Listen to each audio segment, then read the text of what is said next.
Bonjour à tous, bienvenue sur votre séance 7, nous sommes sur HTML, CSS, la formation pour le web, et aujourd'hui on va faire une vidéo assez courte, d'accord. Je me suis dit que ça ferait une petite transition avec les vidéos prochaines qui seront déjà un peu plus complexes, pour vous parler des listes, d'accord. Donc on va voir comment faire des listes sur un document HTML, pour une page web. Vous verrez que c'est assez simple à mettre en place, il y a quelques petites choses à savoir quand même, et je voulais vous montrer tout ça dans cette vidéo, donc vous aurez vraiment une vidéo juste pour ça, juste pour parler des listes. Alors, on retrouve deux types de listes, d'accord, en HTML, donc pour faire vos pages web. Une liste qui va pouvoir présenter plusieurs éléments comme ça à la suite des autres, et une liste qui pourra être ordonnée, d'accord. Donc je vais vous montrer ça, et je vous montrerai également en fin de vidéo comment faire des sous-listes, d'accord, d'imbriquer des listes dans des autres, parce que c'est quelque chose qui est assez utilisé notamment dans les menus, par exemple, quand on fait un menu pour un site, ça peut être très utile d'avoir ça, d'avoir des menus et des sous-menus. Donc je vais vous montrer tout ça directement au niveau du code. On va commencer par la liste non ordonnée, d'accord, celle qui n'a pas vraiment d'ordre au niveau des éléments que vous allez présenter, qui va s'appeler UL, d'accord. Vous allez utiliser la balise UL, c'est une évidemment voilà, balise ouvrante, balise fermante, et à l'intérieur on va pouvoir y placer les éléments. La seule balise pour pouvoir placer chaque élément à utiliser est la balise li. C'est aussi simple que ça, d'accord. Donc par exemple vous mettez un premier élément, donc ici je ferme la balise, un second,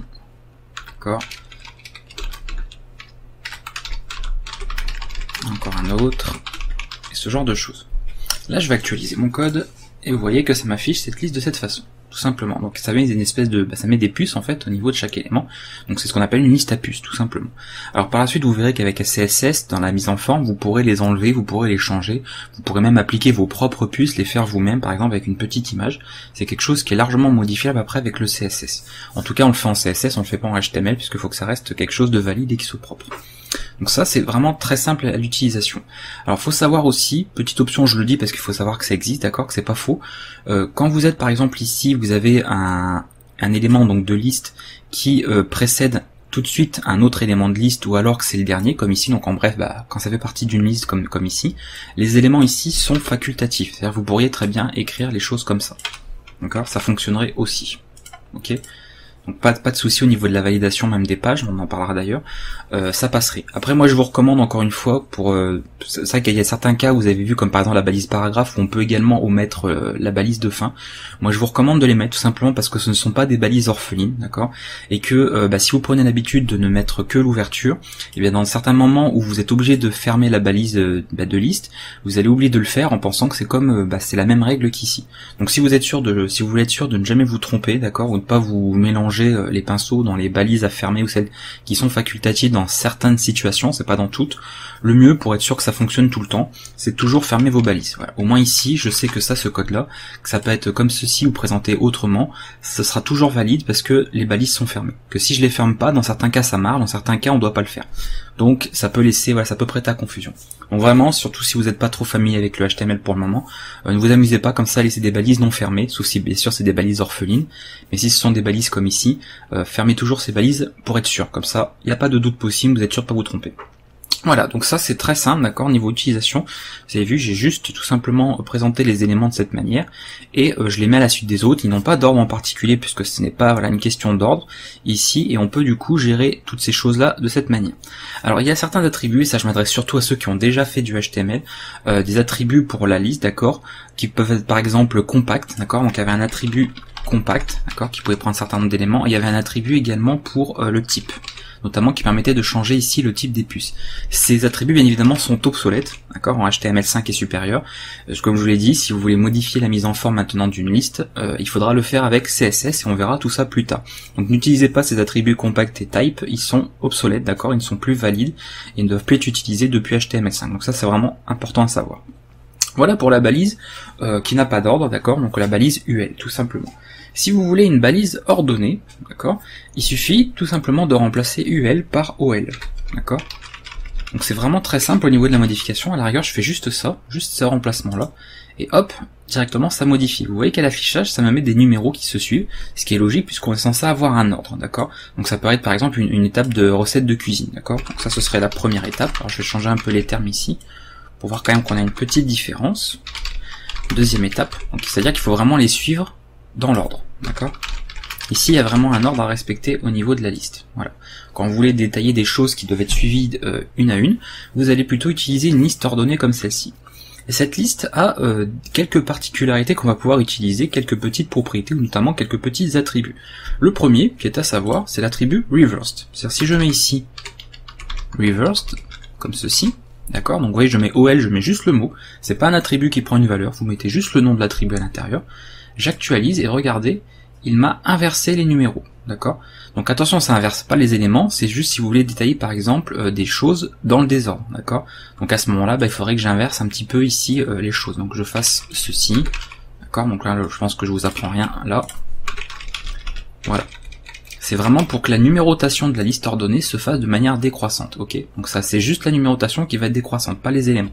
C'est d'ailleurs pour ça que l'attribut se met dans OL, dans la balise OL, et pas dans la balise li. Sinon à la rigueur ça aurait inversé ici. Donc vraiment ça c'est pour les étapes là. Alors je vais remettre comme c'était. Voilà. Ah non, regardez peut-être les étapes. Voilà. Ici, donc ça c'est le premier attribut à savoir, l'attribut reversed. Vous en avez également un autre qui est l'attribut pour savoir où est-ce que vous allez démarrer. Vous voyez que ma liste ici elle démarre à 1, mais peut-être que dans certains cas, dans certaines pages web ou certains contextes, vous aurez besoin de démarrer via un autre numéro. Donc pour cela, vous utilisez l'attribut start, tout simplement. Et vous mettez la valeur de démarrage. Si je veux démarrer à 10, et bien je fais 10. Et là, je démarre de 10, 11, 12, etc. D'accord? Vous pouvez choisir vraiment d'où vous démarrez. Hein. Ça peut être absolument ce que vous voulez. Voilà. Alors il me semble qu'il y a une limite, alors je vais pas vérifier parce que bon voilà, j'ai jamais atteint cette limite, mais il me semble qu'il y a une limite du nombre d'éléments qu'on peut avoir en fait dans une liste, mais bon enfin c'est un nombre complètement astronomique, hein, c'est plusieurs milliers, enfin vraiment on pourrait limite en avoir je pense autant qu'on veut. Et je crois même que la limite elle s'applique surtout pour la vidéo suivante qu'on verra, c'est-à-dire sur les tableaux, mais je suis même pas sûr que sur les listes il y a vraiment une limite en fait appliquée. Ah bah si, regardez. Si. Vous voyez ici, si j'essaie de mettre 100 000, il me met des quelque chose. Donc il y a effectivement une limite, mais bon, c'est une limite qui est vraiment très très grande. Hein. Donc avant que vous ayez 100 000 éléments, ce qu'on ne fait jamais, parce que regardez, la 1000 ça le prend, donc voilà, c'est automatiquement... Voilà, on va dire que la limite est grande. Donc ça, c'est un attribut en tout cas à connaître, qui permet du coup de démarrer depuis une autre numérotation.